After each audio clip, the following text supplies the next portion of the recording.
When growing mushrooms, one of the best practices for optimal growth is to fully colonize your bags. When all of the grain is surrounded by mycelium, you're minimizing your chances of contamination because mold no longer has the ability to touch the grains directly. You want your cakes to look like a cloud. That means no exposed grains.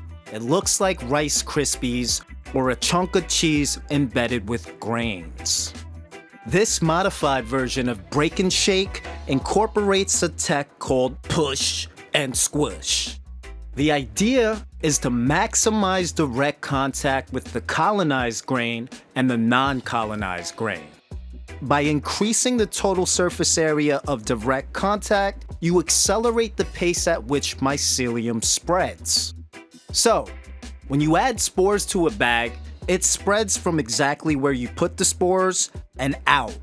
Most of the time, the bottom half of your bag is fully colonized while the top half isn't. Since there's no window on top, you could only feel for this loose grain, and this technique will help you colonize it faster. Squish down on the right side of the bag, and this will create a path for the loose grain to come down. Next, push the colonized cube up, kind of like a tube of toothpaste, and then shake the bag on its side so that this loose grain could fall down to the bottom. You only want about half to come down, the other half is going to stay on top, and now you got this cake surrounded by loose grain.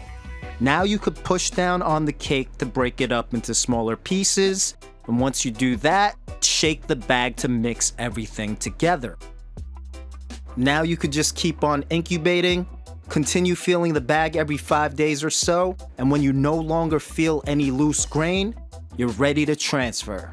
I got a couple of different recipes depending on what you're growing, linked in the description.